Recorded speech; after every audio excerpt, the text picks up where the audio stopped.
We've all seen the romanticized version, the fierce Viking warrior, battle axe gleaming, standing victorious over fallen enemies while the sunset paints the battlefield gold. Hollywood shows us the glory, the honor, the warrior's code. Popular culture feeds us images of noble Norse warriors who fought with respect for their enemies and treated captives with some measure of dignity.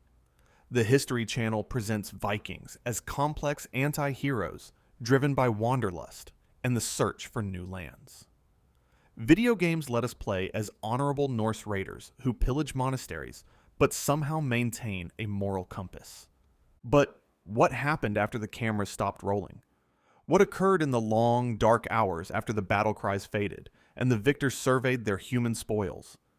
What was the fate of the women who had watched their husbands die defending their homes, their children, their very lives?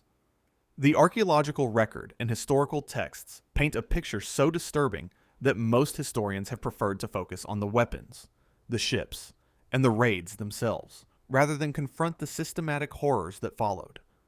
The wives of defeated warriors faced a fate that was meticulously planned, legally codified, and economically driven.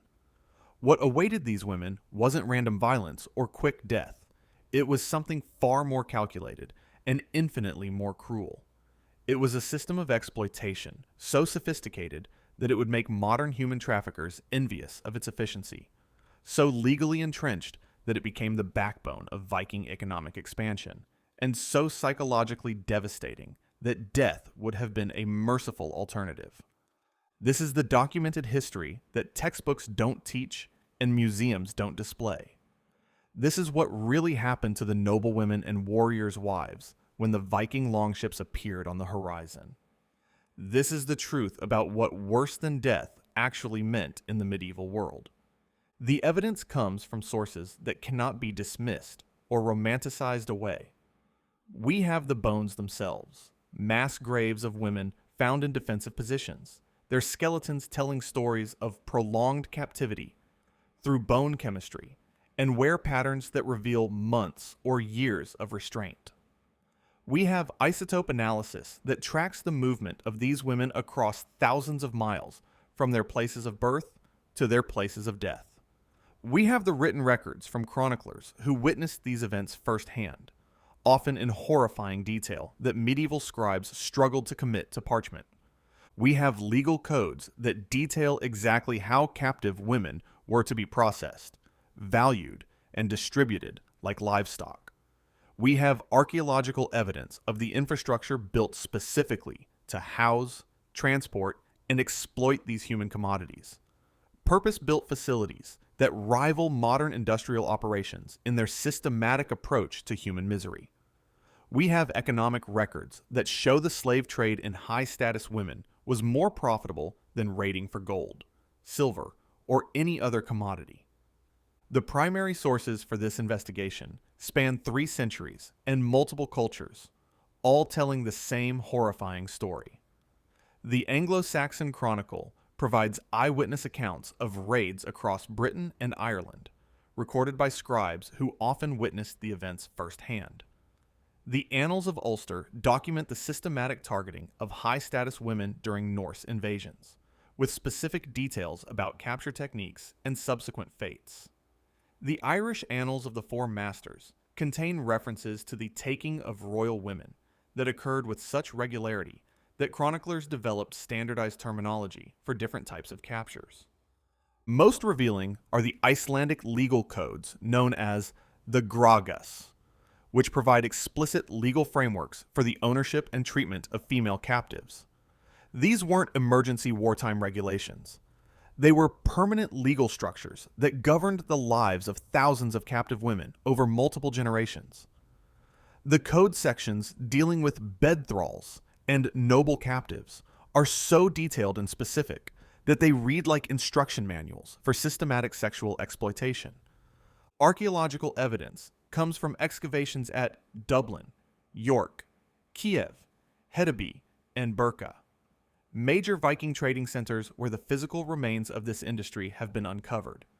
The Dublin excavations alone have revealed holding facilities that could process over 300 captive women simultaneously, complete with evaluation chambers, washing areas, and secure transport staging areas.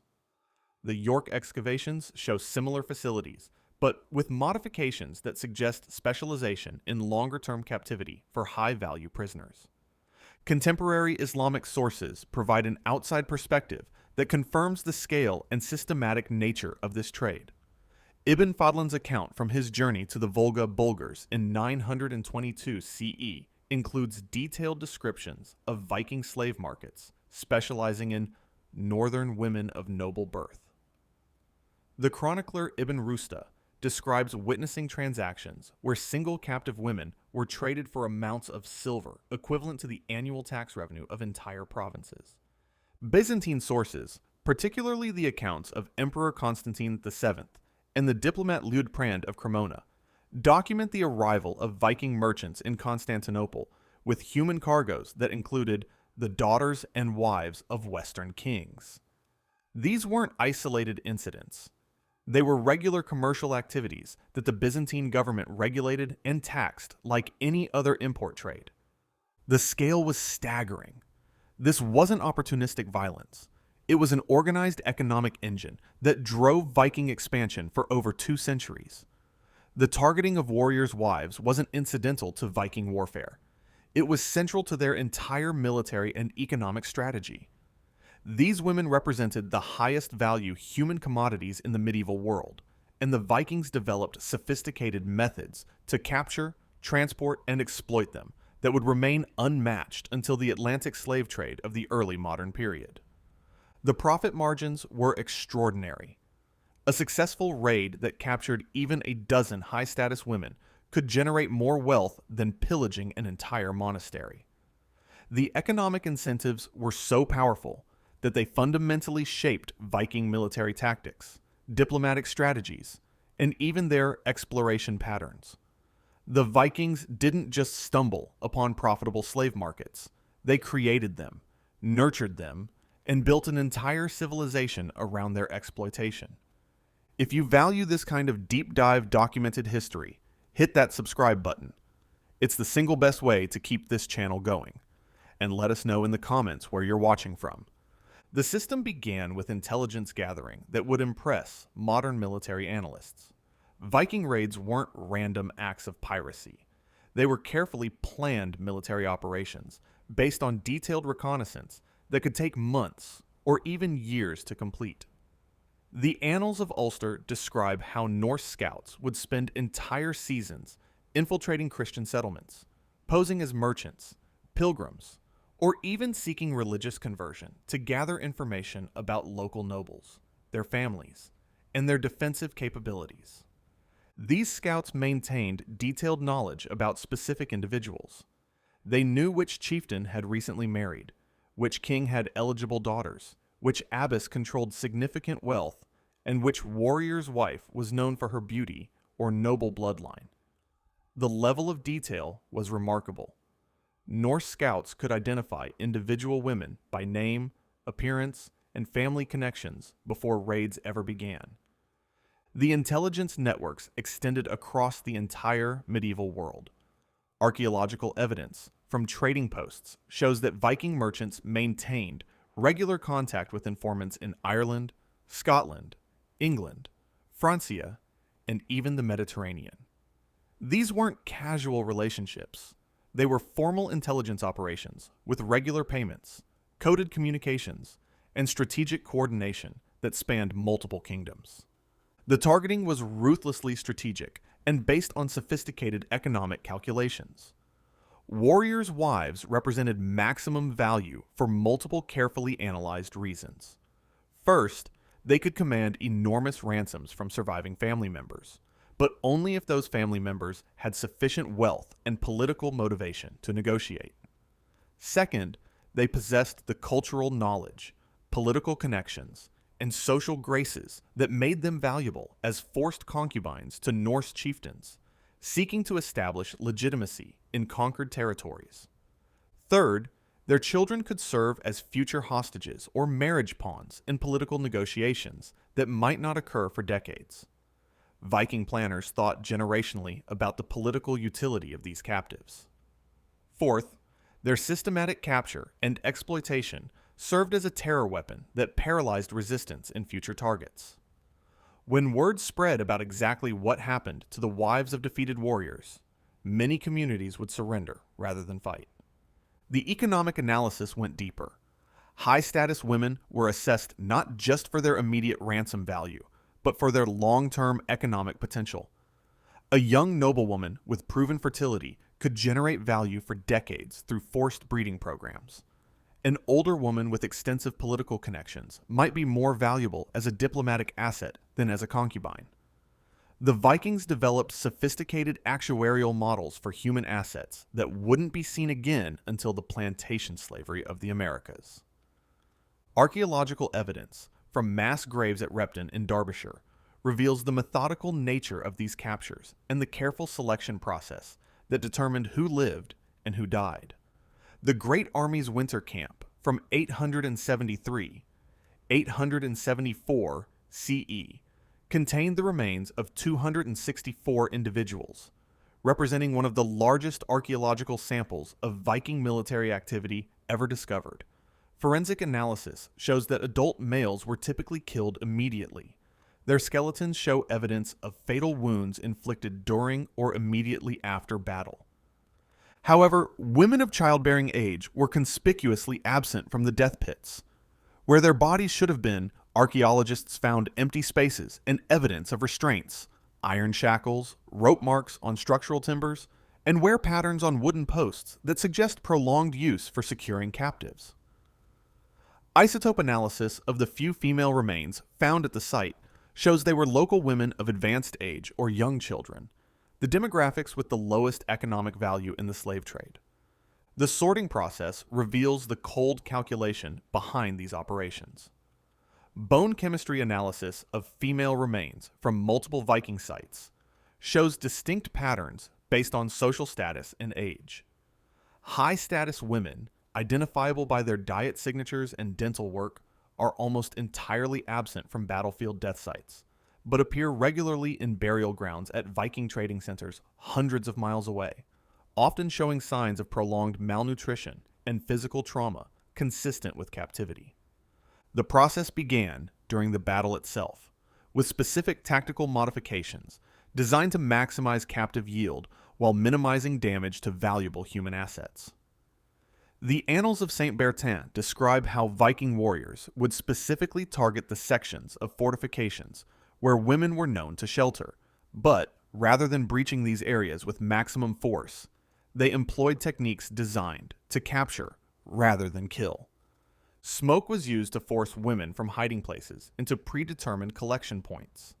Archaeological evidence from burned settlements shows that fires were often set strategically to herd captives rather than destroy them. The burn patterns at sites like the monastery at Rathlin Island show careful fire management, enough smoke to force evacuation, but controlled burning that preserved structures needed for temporary captive housing. Viking forces carried specialized equipment for captive operations. Archaeological finds from ship burials include sets of iron shackles in standardized sizes, lengths of rope marked with specific knot patterns for restraint purposes, and even portable wooden stocks that could be assembled quickly to secure multiple captives. These weren't improvised solutions. They were purpose-built tools manufactured specifically for human trafficking operations. The immediate aftermath of successful raids was a sorting and evaluation process that would have impressed modern logistics experts for its efficiency and systematic brutality. The Anglo-Saxon Chronicle records that captured women were divided into categories within hours of capture, using evaluation criteria that were standardized across the Viking world. This wasn't random decision-making.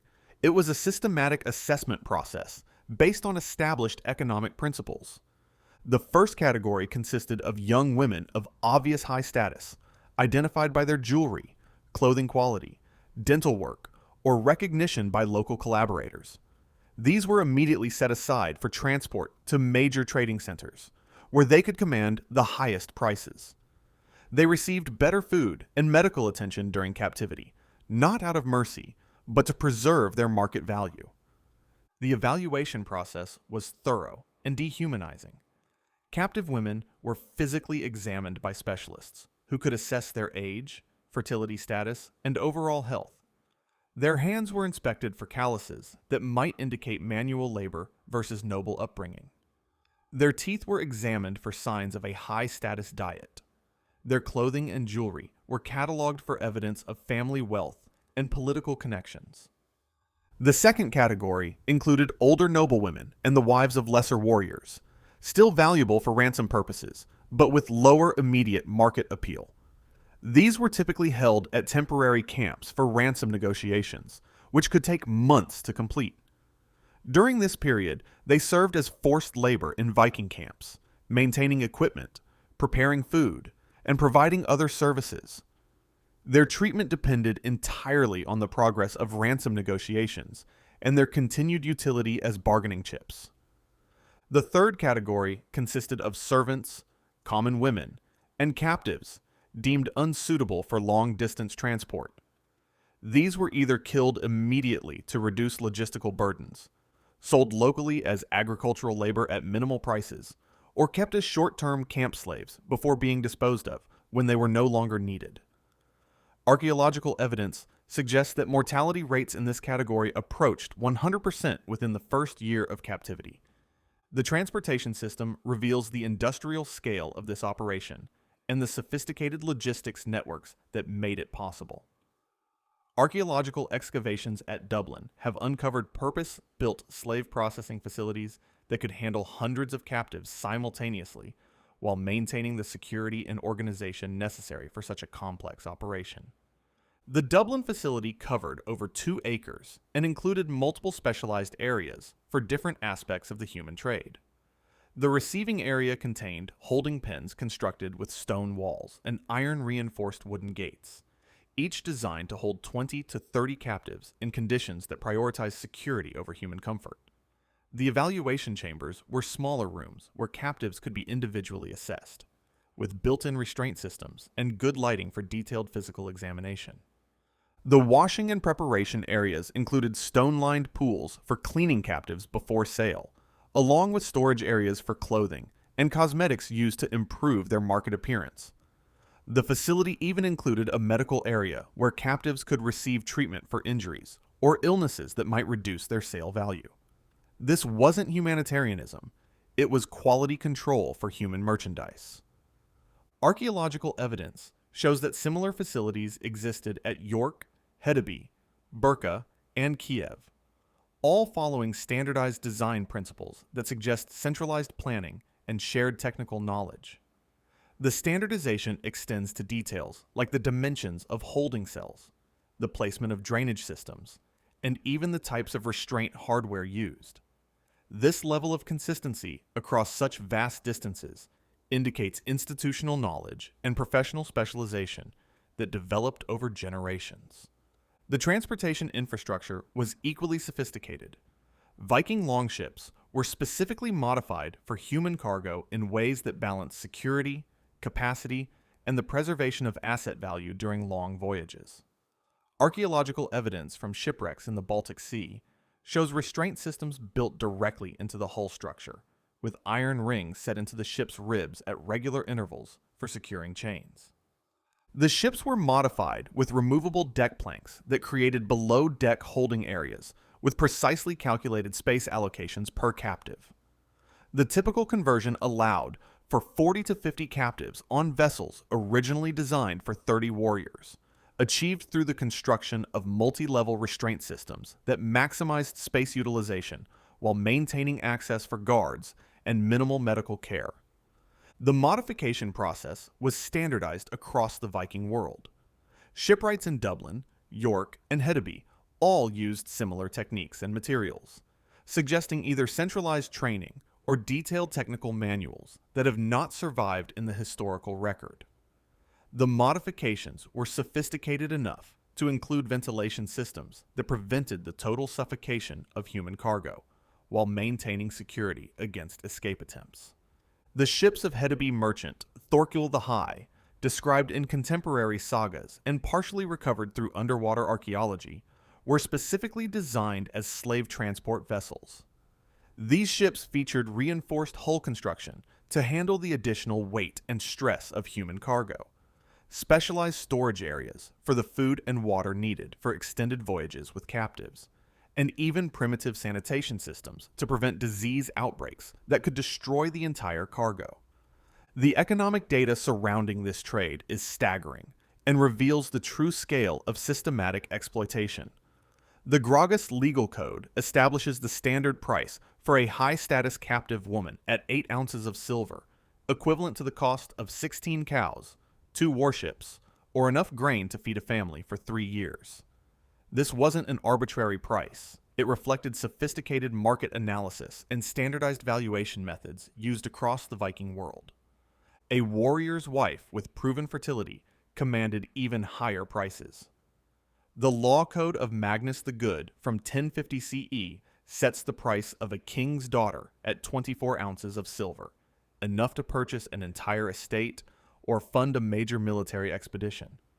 These prices were based on careful economic calculations that factored in ransom potential, breeding value, political utility, and long-term asset appreciation. The pricing wasn't uniform. It reflected sophisticated market segmentation based on multiple factors. Age commanded a premium, with women between 16 and 25 years old commanding the highest prices. Fertility was assessed through physical examination and commanded significant price premiums. Social status was evaluated through family connections, political importance, and ransom potential. Physical appearance followed cultural preferences that varied by market destination. Contemporary chronicles describe how Viking merchants would travel established routes between Dublin, York, Novgorod, and Constantinople, with human cargo comprising up to 60% of their total trade value. The IBN Rusta Chronicle from 903 CE describes witnessing a single Viking merchant ship carrying 32 captive women, representing more wealth than most medieval kingdoms could muster in annual tax revenue. The scale of individual transactions was enormous. The Annals of Ulster record a single raid on the monastery at Clonmacnoise in 916 CE that resulted in the capture of over 100 high-status women, including the wives and daughters of multiple Irish kings. The total value of this human cargo exceeded the entire annual silver production of the Frankish Empire. This wasn't subsistence raiding, it was industrial-scale wealth extraction. The market analysis went beyond simple supply and demand. Viking merchants maintained detailed knowledge of regional preferences, seasonal price fluctuations, and even individual buyer preferences in different markets. Byzantine markets favored women with classical Mediterranean features and sophisticated cultural education. Islamic markets in Iberia and North Africa preferred Celtic women with red or blonde hair. Slavic markets focused on fertility and physical strength for agricultural labor.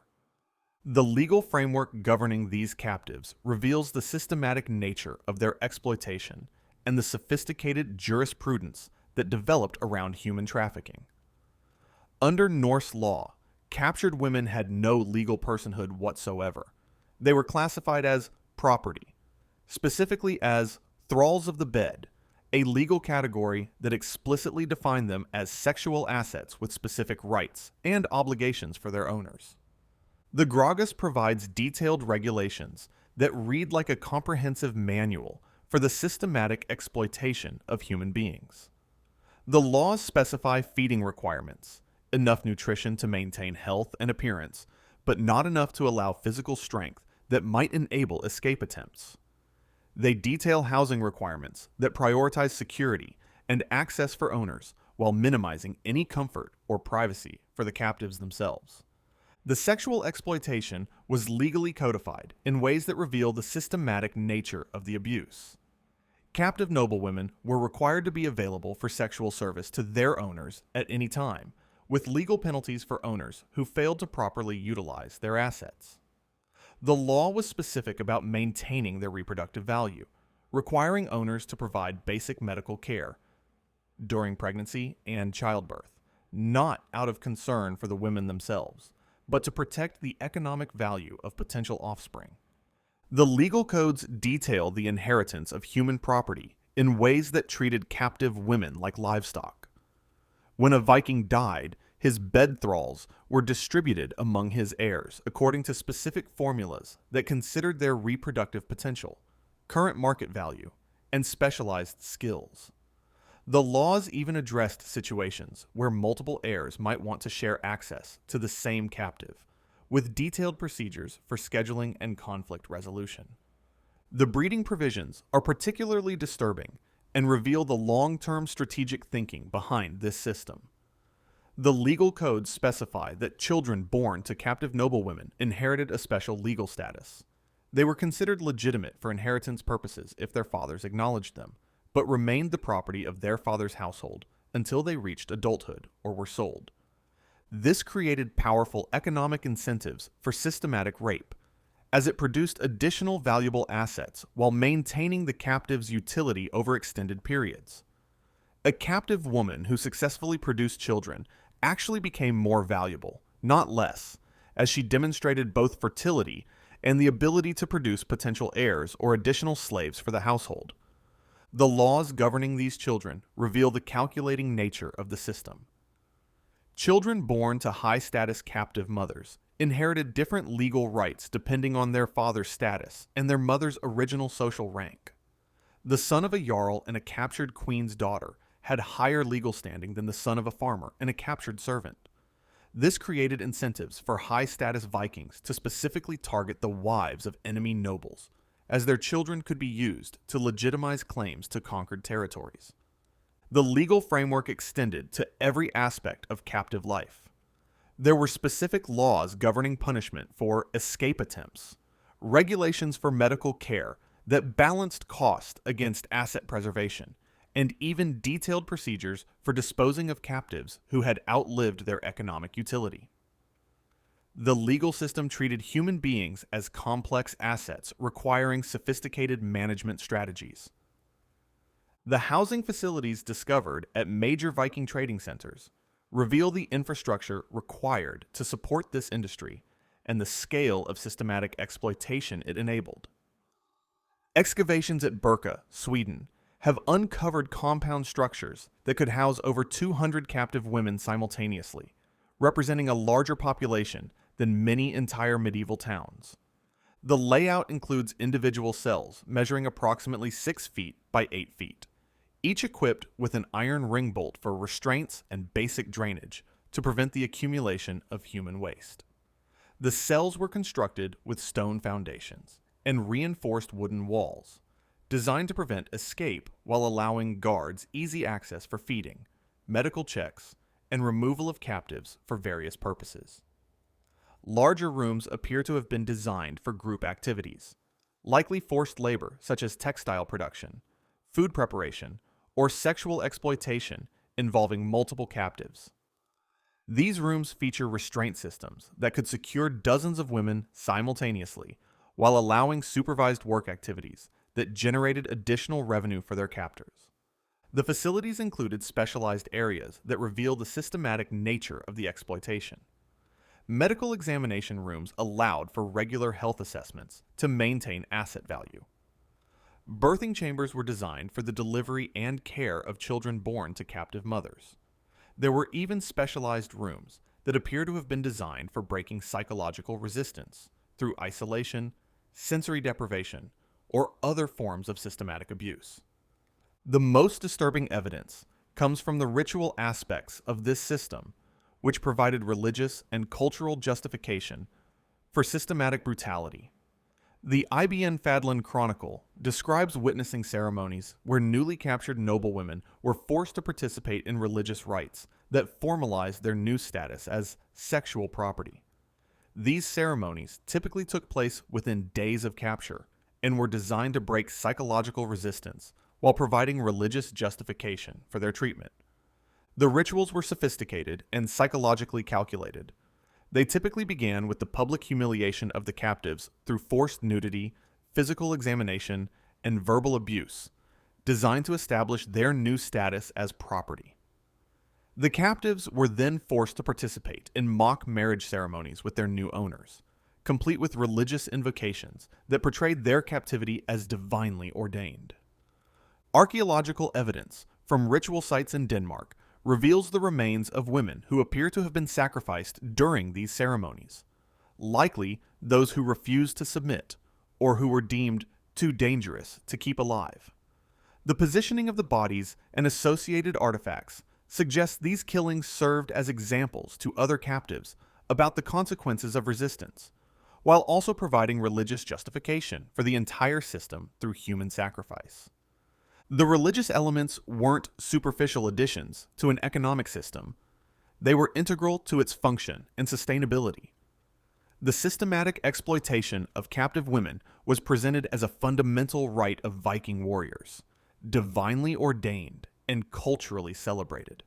This religious framework made it psychologically easier for individuals to participate in systematic brutality, while also providing social justification that prevented internal resistance to the system.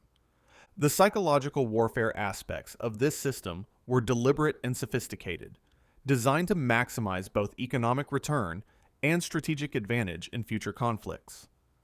Contemporary chronicles describe how Vikings would send detailed messages to neighboring territories, describing exactly what had happened to captured noblewomen.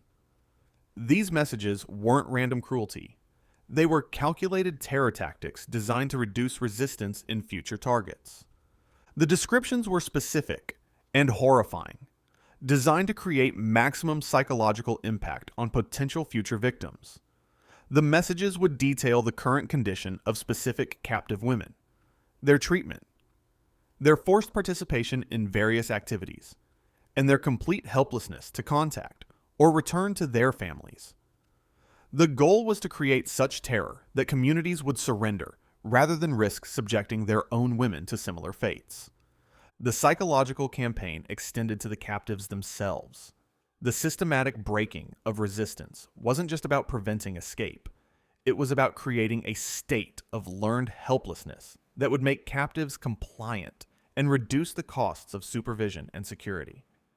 The techniques used were sophisticated and psychologically informed, suggesting either extensive experience or consultation with individuals who understood human psychology.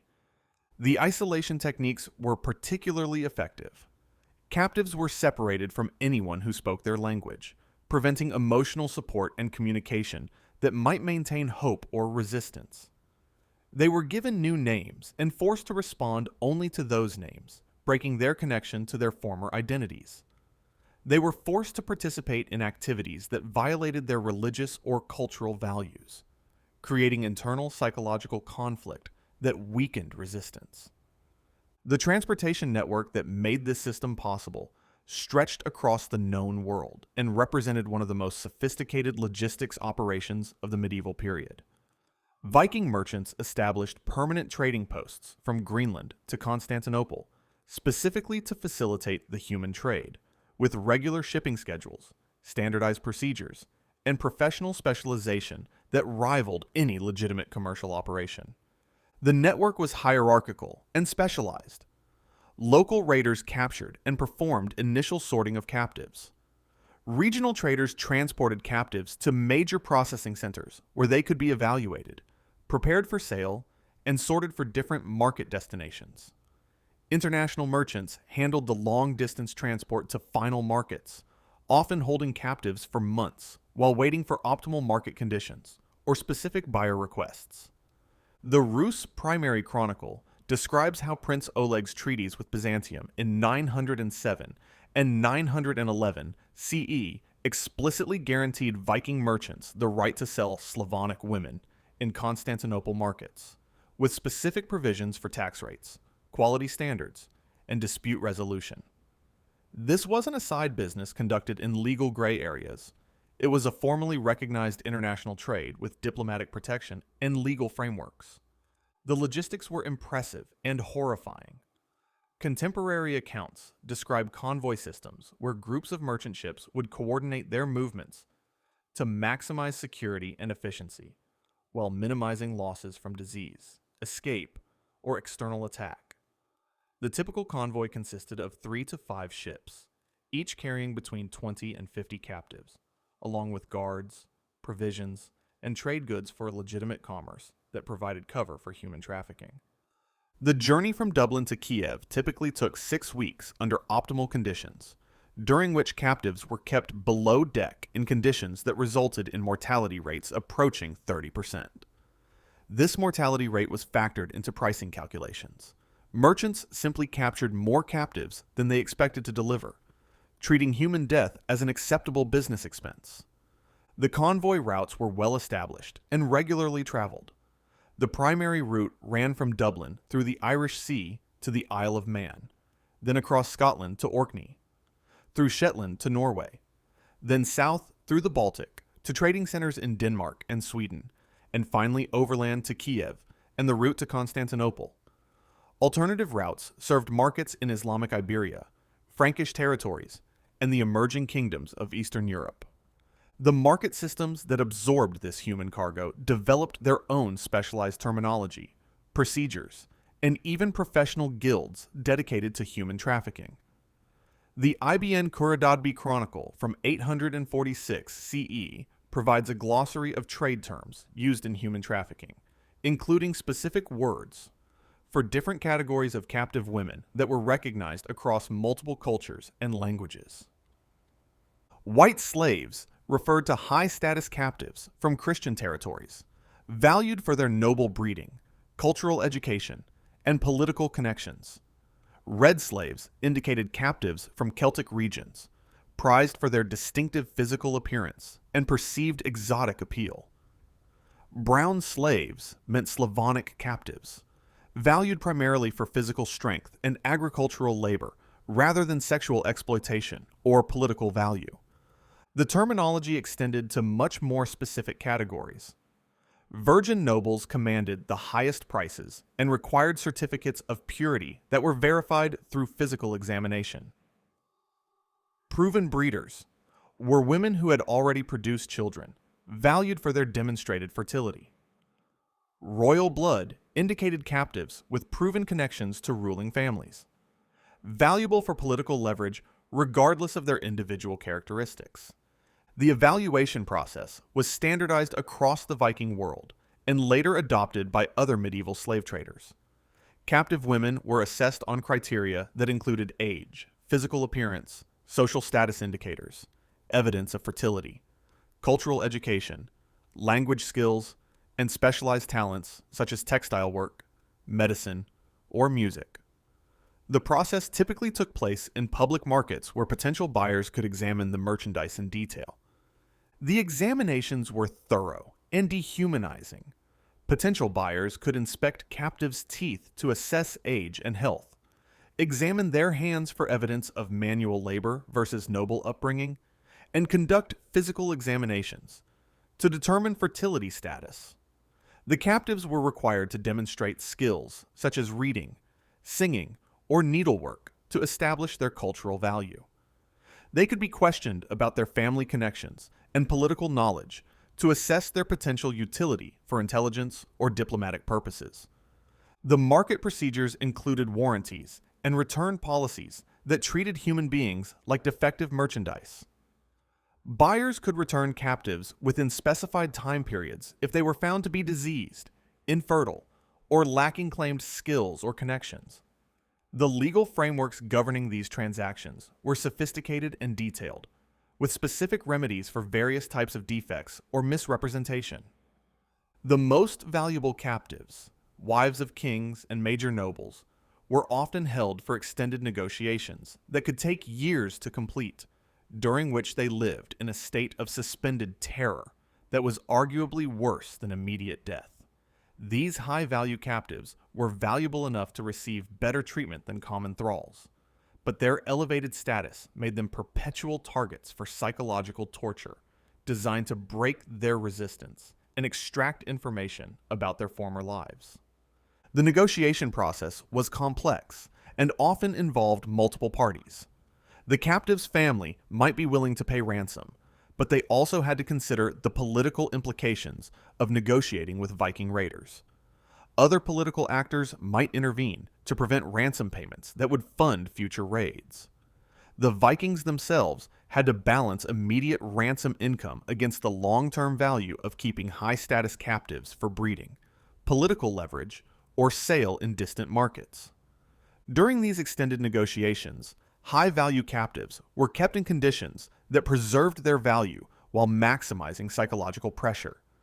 They were provided with adequate food, medical care, and shelter to maintain their health and appearance. However, they were also subjected to systematic psychological abuse, designed to break their resistance and make them more compliant and valuable as concubines or political assets. The psychological techniques were sophisticated and reveal extensive understanding of human psychology. Captives were alternately given hope and despair through false information about rescue attempts or family negotiations. They were forced to witness the abuse or execution of other captives to demonstrate their helplessness. They were provided with small luxuries and then had them removed as punishment, creating psychological dependence on their captor's goodwill. The breeding programs that formed a core component of this system were systematic and extensive, designed to maximize the production of valuable human assets over multiple generations. The Landnamabok, or Book of Settlements, records numerous instances of Viking chieftains who built their dynasties on the systematic rape of high-status captives, treating reproductive exploitation as a fundamental economic strategy. Ingolfur Arnarsson, the first permanent settler of Iceland, is recorded as owning 12 Irish noble thralls, whose children became the founding families of several Icelandic districts. This wasn't unusual. It was a standard practice for establishing legitimacy and building power in conquered territories. The children of these forced unions provided links to the conquered population while remaining under the control of their Viking fathers. The breeding programs were managed with the same systematic approach as livestock breeding. High-value captives were matched with specific Viking men based on strategic considerations, such as the political utility of potential children, the genetic characteristics desired in offspring, and the need to maintain captive compliance through the leverage provided by their children. The legal framework around these children reveals the calculating nature of the system and the long-term strategic thinking that drove Viking expansion. Under the Gragas, children born to captive mothers inherited different legal rights depending on their father's status and their mother's original social rank. This created complex hierarchies that incentivized the capture of high-status women while providing legal frameworks for managing their offspring. The son of a jarl and a captured queen's daughter had higher legal standing than the son of a farmer and a captured servant, but both remained under the absolute authority of their fathers until reaching adulthood. This created incentives for high-status Vikings to specifically target the wives of enemy nobles, as their children could be used to legitimize claims to conquered territories or establish diplomatic relations with the captives' original families. The children themselves often became tools in the systematic exploitation of their mothers. Viking men would threaten to harm or sell the children to maintain compliance from their captive mothers. The emotional bonds between mothers and children became weapons, used to ensure cooperation with continued sexual exploitation, forced labor, and participation in activities that violated the captives' religious or cultural values. The economic impact on victim societies was devastating and long-lasting, fundamentally disrupting social structures and political alliances across Northern and Western Europe. The Chronicle of Ireland records that entire regions were depopulated of high-status women, creating demographic crises that lasted for generations and fundamentally altered the social fabric of targeted communities. The systematic targeting of noble women created political instability that extended far beyond the immediate impact of individual raids. When the wives and daughters of political leaders were captured, it created succession crises, broken diplomatic marriages, and power vacuums that often led to civil conflicts that were more destructive than the original Viking raids. The economic disruption was equally severe. High-status women in medieval society weren't just political assets. They were economic actors who managed households, controlled inheritance, and maintained trade relationships. Their systematic removal disrupted local economies, broke trading partnerships, and eliminated the cultural knowledge needed to maintain specialized crafts and agricultural techniques. The demographic impact compounded over time as the children of these unions remained in Viking territories rather than returning to rebuild their mother societies. This created a permanent drain of population and genetic diversity that weakened target communities for generations. The social trauma of systematic sexual violence created long-term psychological damage that affected entire communities even after the immediate Viking threat had passed. The religious justifications developed by Viking culture for this system reveal how deeply embedded it became in Norse society and how thoroughly it was integrated into their worldview and cultural identity. The Prose Edda and various saga literature contain numerous references to the capture and sexual exploitation of enemy women as a divinely sanctioned reward for successful warfare. This wasn't presented as a regrettable necessity of war. It was celebrated as a fundamental right of Viking warriors. The religious framework provided both motivation and justification for systematic brutality. The Norse pantheon included gods who were themselves portrayed as taking captive women by force, providing divine precedent for human behavior. The concept of honor in Viking culture was explicitly tied to the ability to take and keep valuable captives, including women who could be exploited for sexual and reproductive purposes. The cultural celebration of this system appears throughout Norse literature and art. Saga literature treats the capture and exploitation of high-status women as evidence of a warrior's prowess and divine favor. Archaeological evidence from Viking art and decoration includes numerous depictions of captive women in submissive poses, often incorporated into religious symbols and ceremonial objects. The integration of systematic sexual violence into Norse religious practice made it psychologically easier for individuals to participate while also creating social pressure to conform to expectations of warrior behavior.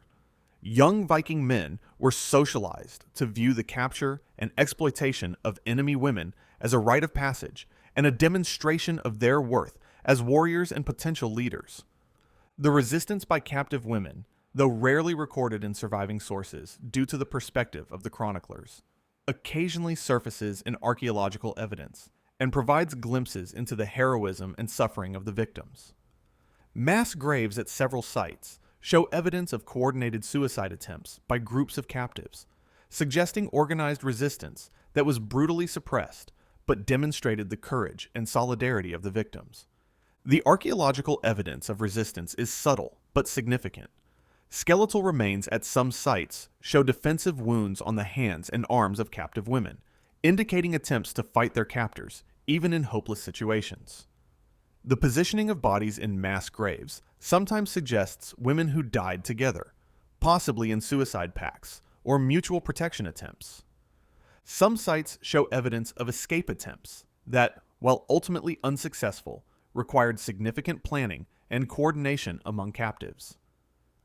Hidden caches of tools and weapons suggest organized resistance networks within captive populations. Burn patterns at some Viking settlements indicate fires that may have been set by captive women as acts of sabotage or desperate escape attempts. The psychological resistance was probably more widespread than physical resistance, but is even harder to detect in the archaeological record. However, the sophistication of the control systems suggests that captives regularly attempted to maintain their cultural identity, religious practices, and hope for rescue or escape despite systematic efforts to break their resistance. The long-term psychological impact on surviving captives can be inferred from the few sources that record their experiences and the impact on their descendants. The Life of St. Findan describes Irish noblewomen who were eventually ransomed or escaped after years in captivity. Their accounts, filtered through Christian chroniclers, suggest systematic programs designed to break cultural identity and create psychological dependence on their captors. The survivors described a deliberate process of cultural destruction that began immediately after capture.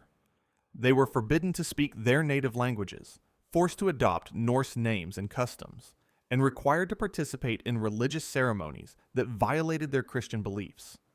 The psychological warfare was designed to create internal conflict that would weaken resistance and make them more accepting of their captivity. The accounts describe sophisticated techniques for breaking psychological resistance that wouldn't be out of place in modern studies of psychological torture. Captives were subjected to unpredictable cycles of reward and punishment that created anxiety and dependence. They were given false information about their families to create despair or false hope. They were forced to witness violence against other captives to demonstrate their helplessness and the consequences of resistance.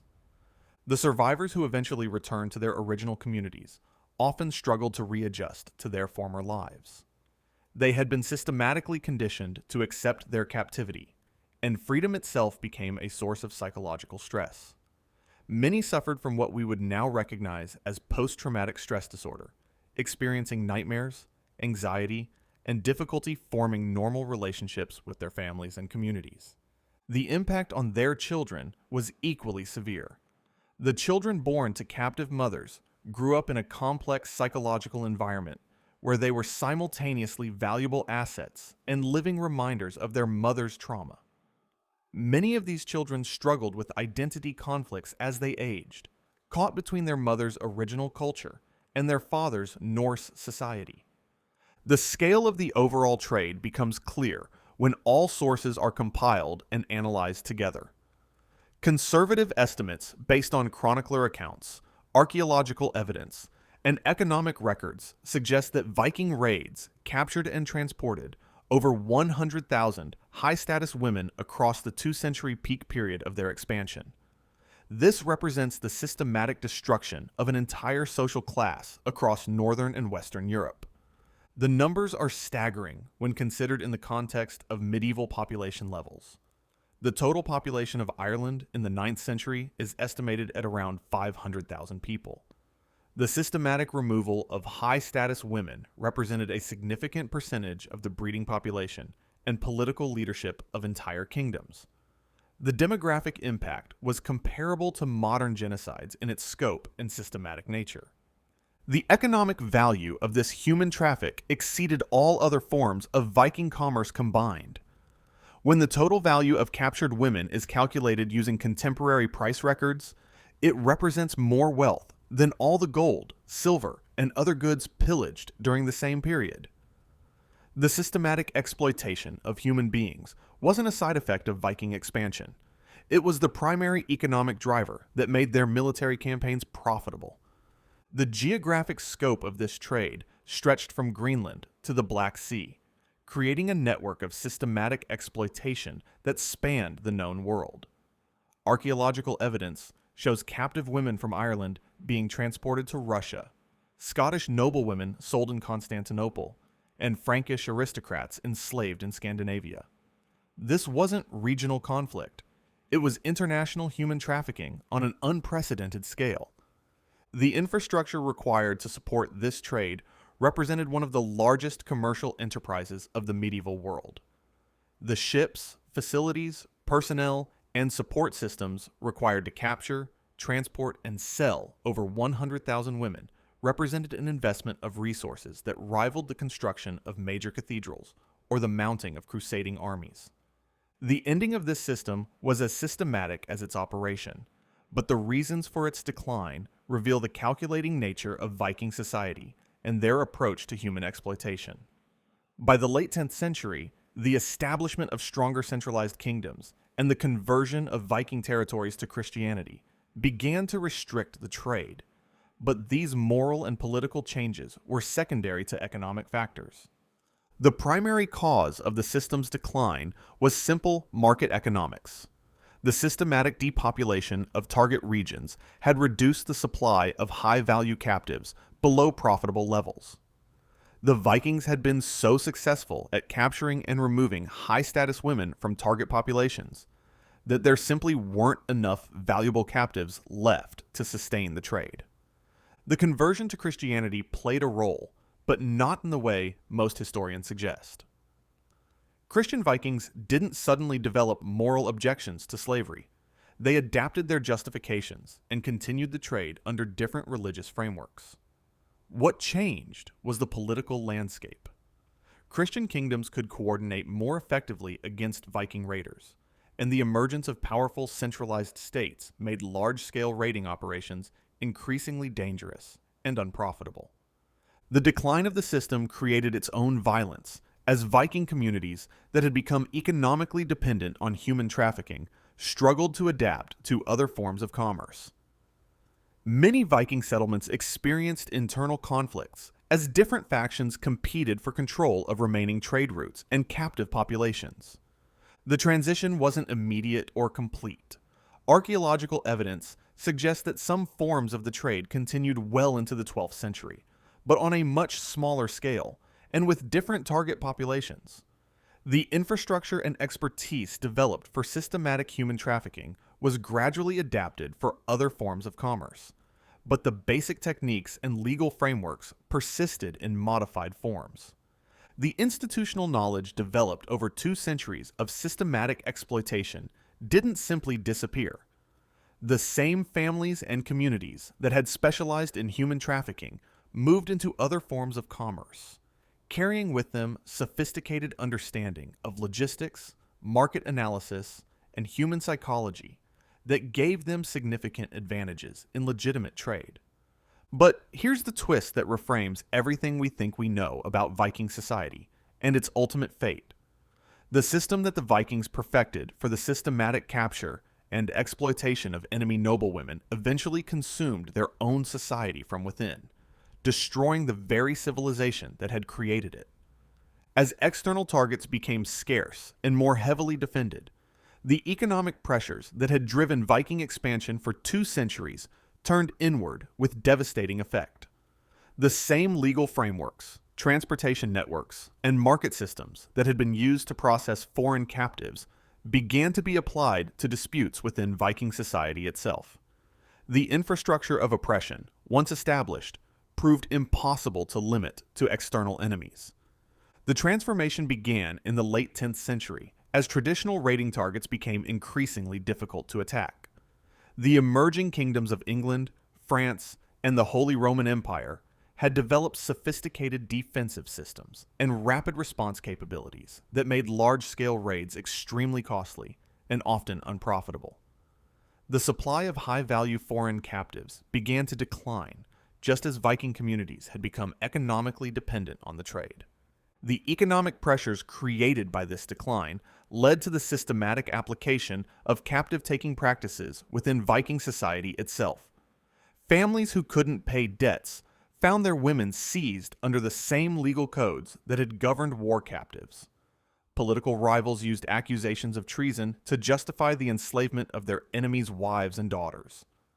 Commercial disputes were resolved through the seizure and sale of female family members. The Landnámabók records numerous instances of Icelandic families who found themselves subject to the same brutal system they had imposed on others. The legal codes that had been developed to govern foreign captives proved equally applicable to domestic disputes. The infrastructure that had been built to process enemy women was easily adapted to handle internal victims. The irony was systematic and complete. The same evaluation procedures that had been used to assess Irish and Scottish captives were now applied to Norse women. The same transportation methods that had carried foreign slaves to distant markets were used to relocate Viking women within their own territories. The same legal categories of sexual slavery that had governed enemy captives were applied to the daughters and granddaughters of the original Viking settlers. The process was gradual, but relentless. What began as exceptional measures during economic crises became standard practices for resolving disputes and generating revenue. The legal system that had been designed to exploit foreigners proved perfectly capable of victimizing natives. The cultural justifications that had made systematic brutality acceptable against enemies were easily extended to internal rivals. Saga literature from the 11th and 12th centuries is filled with stories of Norse noblewomen who suffered the identical fate that their husbands and fathers had inflicted on countless Irish, Scottish, and English captives. The same holding facilities that had processed foreign slaves were used to confine Viking women awaiting sale or transport. The same market systems that had evaluated enemy captives were applied to domestic victims. The legal documents from late-period Iceland reveal the desperate attempts by Viking descendants to protect their own women from a system their ancestors had perfected. Court cases from the 11th and 12th centuries show families fighting to prevent the seizure of their female relatives under debt collection procedures that were identical to those used for war captives. The irony extended to the specific techniques and procedures. The same physical examination methods that had been used to evaluate foreign captives were applied to Viking women. The same breeding programs that had been imposed on enemy noblewomen were used to exploit the wives and daughters of Norse families. The same psychological techniques that had been developed to break foreign resistance were employed against domestic victims. The cultural impact was devastating. The society that had celebrated the capture and exploitation of enemy women found itself unable to protect its own daughters from the same systematic brutality. The religious justifications that had made violence against foreigners acceptable proved equally applicable to internal conflicts. The honor culture that had glorified the taking of enemy captives created social pressures that encouraged the victimization of community members. The economic logic was inescapable. The same market forces that had made foreign captives valuable created identical incentives for the exploitation of domestic women. The infrastructure that had been built to support the international slave trade provided ready-made systems for internal trafficking. The expertise that had been developed over generations of systematic exploitation was easily applied to new victims. The transformation reveals the fundamental nature of the Viking system. It wasn't driven by ethnic hatred or religious conflict. It was pure economic exploitation that recognized no boundaries when profit was at stake. The systematic dehumanization that had made foreign victims acceptable was easily extended to domestic targets when economic pressures demanded it. The final phase of this internal consumption lasted for over a century as Viking society systematically destroyed itself through the application of its own brutal practices. The legal system became increasingly focused on the seizure and exploitation of women as economic assets. The political system was corrupted by the enormous profits available through human trafficking. The cultural system that had glorified systematic brutality could not distinguish between foreign and domestic victims when economic incentives aligned. The documentary evidence from this period shows Viking communities that had become so thoroughly corrupted by systematic exploitation that they could no longer function as coherent societies. The legal codes became increasingly complex as they tried to balance the economic benefits of human trafficking against the social stability required for basic governance. The contradiction proved impossible to resolve. Archaeological evidence from late-period Viking sites shows the physical manifestations of this internal collapse. The same types of holding facilities that had been used for foreign captives appear in domestic contexts. The same restraint systems and security measures that had been developed for enemy prisoners were installed in family compounds and community centers. The skeletal evidence from this period shows Viking women who suffered the same types of trauma and malnutrition that had previously been associated only with foreign captives. Isotope analysis reveals the systematic movement of women within Viking territories under the same conditions that had characterized the international slave trade. The final irony is that the Viking descendants who fought desperately to protect their own women from systematic exploitation were forced to use the same legal frameworks and cultural justifications that their ancestors had developed for victimizing others. They had created a system so efficient at destroying human dignity that it ultimately turned on its creators, leaving their own descendants to suffer the same calculated horrors they had inflicted on thousands of innocent women across 2 centuries of systematic brutality. The collapse wasn't sudden. It was a gradual process of internal consumption that lasted for generations. Viking society had become so dependent on systematic exploitation that it could not survive without victims. When foreign targets became scarce, the system naturally turned inward, applying the same efficient brutality to domestic populations until the entire civilization was consumed by its own appetite for systematic cruelty. The myth tells us that Vikings were warriors who lived and died by the sword, meeting their fate with honor and courage. The reality is that they created a system so efficient at destroying human dignity that it ultimately turned on its creators, leaving their own descendants to suffer the same calculated horrors they had inflicted on thousands of innocent women across 2 centuries of systematic brutality.